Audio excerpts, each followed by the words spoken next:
ప్రభువైన యేసుక్రీస్తు నామమున మీ అందరికీ నా యొక్క వందనములు. ఈ యొక్క సమయమందు క్రొత్త నిబంధన గ్రంథంలోని లూకా సువార్త యొక్క నేపథ్యం గురించి తెలుసుకుందాం.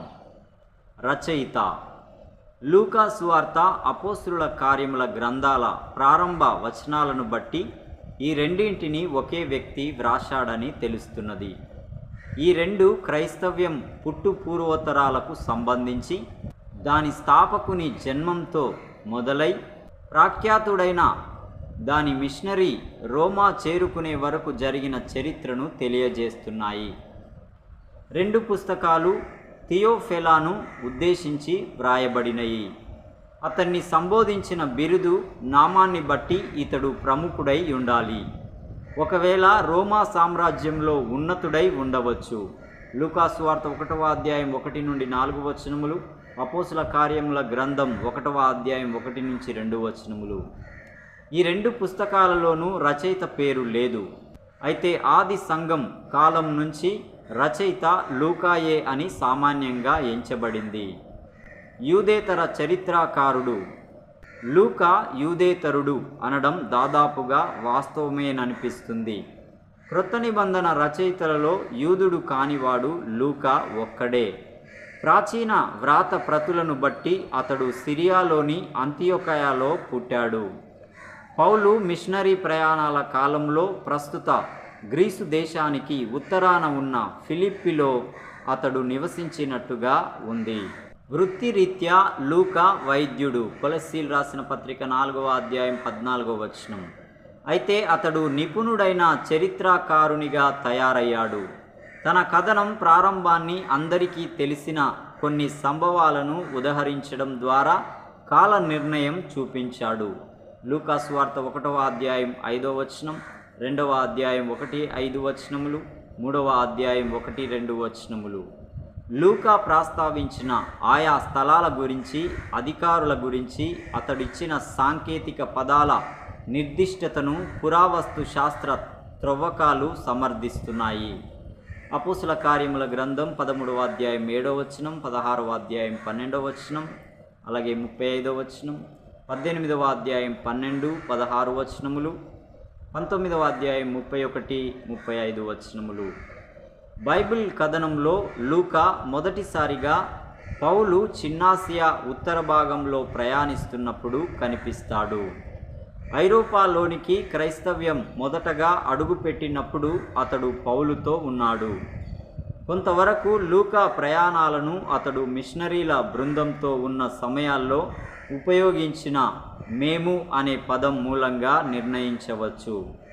అతడు వారితో లేని సమయాలలో వారు అనే పదాన్ని అతడు ఉపయోగించాడు. పౌలు ఐరోపాలో సువార్త ప్రకటించిన మొట్టమొదటి ప్రదేశం ఫిలిప్పి. అపోస్తల కార్యముల గ్రంథం 16వ అధ్యాయం 10 నుండి 12 వచనములు. పౌలు గ్రీసులోని ఇతర ప్రదేశాలకు సాగిపోయినప్పుడు లూకా అక్కడే ఉండిపోయాడు. అపోస్తల కార్యముల గ్రంథం 17వ అధ్యాయం 1వ వచనం.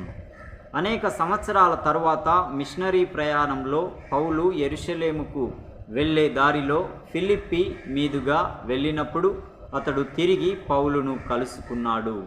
అపోస్తల కార్యములు 20వ అధ్యాయం 5 నుండి 6 వచనములు. ఈ సమయం నుండి లూకా పౌలు పాలిట అత్యంత విలువైన జత పనివాడుగా అతనితోనే ఉండిపోయినట్టు కనిపిస్తున్నది. పౌలును యెరూషలేములో బంధించి కైసరయాలో ఖైదు చేసినప్పుడు లూకా అతని వెన్నంటే ఉన్నాడు. ఈ సమయమంతటిని అతడు యేసు జీవితానికి ప్రత్యక్ష సాక్షులైన వారి నుండి తన సువార్త పుస్తకం కోసం సమాచారం సేకరించడానికి ఉపయోగించాడనడంలో సందేహం లేదు. లూకా సువార్త 1వ అధ్యాయం 2-3 వచనములు. 2 ఏళ్ల చెర తరువాత పౌలును రోమాకు పంపించినప్పుడు లూకా అతని వెంట వెళ్ళాడు. అపోస్తల కార్యములు 27వ అధ్యాయం 1వ వచనం, 28వ అధ్యాయం 16వ వచనం. రోమాలో పౌలు మరొక 2 ఏళ్లు చెరలో ఉండగా అతడు పౌలుతోనే ఉన్నాడు. ఆ సమయంలో సువార్త, అపోస్తలుల కార్యాల రచన అతడు పూర్తి చేశాడు. అపోస్తల కార్యములు 28వ అధ్యాయం 30వ వచనం, కొలస్సీయులు రాసిన పత్రిక 4వ అధ్యాయం 14వ వచనం, ఫిలోమోను 1వ అధ్యాయం 24వ వచనంలో లూకా తన సువార్త వ్రాయడంలో సహాయపడిన రోమాలో జరిగిన సంఘటనల వచనములను చదివి తెలుసుకొనగలరు. 2 భాగాలుగా ఉన్న తన పుస్తకాన్ని తాను ఎంచుకున్న అంశం వద్ద లూకా ముగించాడు. అందున్న సామ్రాజ్య కేంద్ర నగరమైన రోమాలో అపోస్తుల కార్యములు 28వ అధ్యాయం 31వ వచనంలో, అయితే లూకా పుస్తకం ముగిసినంత మాత్రాన పౌలు జీవితం కూడా ముగిసిపోలేదు. ఇంతకు ముందు అనేకసార్లు జరిగినట్టు పౌలు జైలు నుండి విడుదలై మరిన్ని ప్రయాణాలు చేశాడు. అనేక దేశాలలో ఉన్న సంఘాలను దర్శించిన తర్వాత అతన్ని పట్టుకొని మళ్ళీ రోమాకు తీసుకుపోయారు. అక్కడ అతడు మరణదండన పొందాడు. లూకా ఇంకా అతనితోనే ఉన్నాడు. పౌలు తన మరణ దినం కొరకు ఎదురు చూస్తూ ఉన్నప్పుడు అతనితో ఉన్న ఒకే ఒక్క వ్యక్తి లూకా మాత్రమే. 2వ తిమోతిలు రాసిన పత్రిక 4వ అధ్యాయం 6-11 వచనములు. లూకా సువార్త యొక్క ముఖ్య లక్షణాలు. 4 సువార్తల్లోకి లూకా ఎక్కువ నిడివి గలది, క్రమబద్ధమైనది కూడా. ఇతర సువార్తలలో కంటే యేసు జీవిత చరిత్ర ఇందులో ఎక్కువగా ఉంది. అయితే వాటిలాగానే లూకా సువార్త కూడా యేసు జీవిత చరిత్ర ఇచ్చే ప్రయత్నం చేయదు. రచయిత ఒక నిర్దిష్టమైన ఉద్దేశంతో సమాచారాన్ని సేకరించి కూర్చుకున్నాడు. గొప్ప నైపుణ్యంతో మిగతా సువార్తలన్నింటికంటే ప్రఖ్యాతిగాంచిన యేసు జీవిత సంఘటనలను గ్రంథరూపకంగా అందించాడు. ప్రయోజనాత్మకమైన వృత్తాంతం. యేసు జీవితం పరిచర్యలను గూర్చి వ్రాయడంలో లూకా కేవలం థియోఫిలాకు కొన్ని చారిత్రక వివరాలను మాత్రమే ఇవ్వడం లేదు. అతడొక ప్రత్యేకమైన ఉద్దేశాన్ని మనసులో ఉంచుకొని వ్రాశాడు. క్రైస్తవ్యం పక్షంగా వాదించడం, దానిని వ్యాపింప చేయడం అతని ముఖ్య ఉద్దేశం. దేవుడు రక్షణకై ఒక పథకాన్ని సిద్ధం చేశాడని అతడు తన సువార్తలో చూపగోరాడు. యేసును నమ్మిన వారు వాగ్దానం చేయబడిన ఆ రక్షణను అందుకున్నారు. ఆ రక్షణ సందేశాన్ని ప్రపంచవ్యాప్తంగా ప్రకటించారు. లూకా సువార్త 1వ అధ్యాయం 17వ వచనం, 68 నుండి 73 వచనములు, 2వ అధ్యాయం 11వ వచనం, 3వ అధ్యాయం 4 నుంచి 6 వచనములు, 4వ అధ్యాయం 18-21 వచనములు, 19వ అధ్యాయం 10వ వచనం, 24వ అధ్యాయం 44 నుండి 48 వచనములు, అపోస్తుల కార్యములు 1వ అధ్యాయం 8వ వచనం. చెప్పిన రిఫరెన్స్లోని అన్ని సూక్తులు, కథలు లూకా సువార్తలో మాత్రమే కనిపిస్తాయి. యేసు అందరికీ రక్షకుడు. యేసు యూదా జాతికి చెందినవాడు, యూదా మత వాతావరణంలో పెరిగినవాడు. అయితే ఆయన తెచ్చిన రక్షణ ఏ విధంగా చూసినా యూదులకు మాత్రమే పరిమితమై లేదు. రక్షణ పొందాలంటే మనుషులు యూదా మతాన్ని కానీ యూదుల జీవిత విధానాన్ని కానీ అవలంబించవలసిన పని లేదు. నిజమే, ఇజ్రాయేలీయుల మతం యేసు రాకడకు దారి సిద్ధం చేసింది. ఇప్పుడు ఆయన వచ్చాడు గనుక దాని ప్రయోజనం నెరవేరింది. ఆయన తెచ్చిన రక్షణ జాతిభేదం లేకుండా అంతటా అందరి కోసం. యూదుల విషయంలో పక్షపాతమేమీ లేదు. యూదేతరులు వారికి వ్యతిరేకంగా ఎలాంటి వ్యతిరేక భావం పెట్టుకోరు. లూకా సువార్త 2వ అధ్యాయం 32వ వచనం, 3వ అధ్యాయం 6 నుండి 8 వచనములు, అపోస్తుల కార్యములు 15వ అధ్యాయం 6 నుండి 11 వచనములు. నిజానికి తరచుగా యూదుల కంటే యూదేతరులే యేసు పట్ల అనుకూల భావం ప్రదర్శించారు.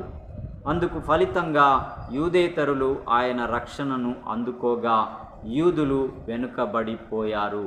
లూకా సువార్త 4వ అధ్యాయం 25 నుండి 27 వచనములు, 7వ అధ్యాయం 9వ వచనం, 11వ అధ్యాయం 31 నుండి 32 వచనములు, 17వ అధ్యాయం 11 నుంచి 18 వచనములు. జాతి మత వివక్ష లేనట్టుగానే సాంఘిక హోదాను బట్టి కూడా ఎలాంటి తేడాలు లేవు. రక్షణ అందరికీ సమానంగా అందుబాటులో ఉంది. లూకా దీనిని వివరించాడు. అలా చేయడంలో థియోఫిలాకు ఒక హెచ్చరిక చేశాడు. సాధారణంగా సమాజంలో ప్రతిష్ట గలవారు ఈ రక్షణను అందుకోలేరు అని సూచించాడు. సాంఘికంగా చిన్న చూపుకు గురైన వారే ఎక్కువగా రక్షణ పొందుతూ ఉంటారు. లూకా సువార్త 7వ అధ్యాయం 29 నుండి 30 వచనములు, 10వ అధ్యాయం 30 నుంచి 37 వచనములు, 16వ అధ్యాయం 19 నుండి 31 వచనములు, 18వ అధ్యాయం 9 నుండి 14 వచనములు, 19వ అధ్యాయం 1 నుంచి 9 వచనములు. సాంఘికంగా అణగారిపోయిన వివిధ రకాల మనుషులు దేవుని దీవెనలు అందుకున్న సంగతిని పౌలు వ్రాశాడు. బానిసలు, లూకా సువార్త 7వ అధ్యాయం 2 నుంచి 7 వచనములు, 12వ అధ్యాయం 37వ వచనము. విదేశీయులు, లూకా సువార్త 10వ అధ్యాయం 30 నుంచి 37 వచనములు, 17వ అధ్యాయం 16వ వచనము. పేదలు, లూకా సువార్త 1వ అధ్యాయం 53వ వచనం, 2వ అధ్యాయం 7వ వచనం, 6వ అధ్యాయం 20వ వచనం, 7వ అధ్యాయం 22వ వచనం. స్త్రీలు, లూకా సువార్త 1వ అధ్యాయం 28వ వచనం, 2వ అధ్యాయం 36 నుండి 38 వచనములు, 7వ అధ్యాయం 37 నుండి 48 వచనములు, 8వ అధ్యాయం 2వ వచనం, 13వ అధ్యాయం 11 నుంచి 13 వచనములు.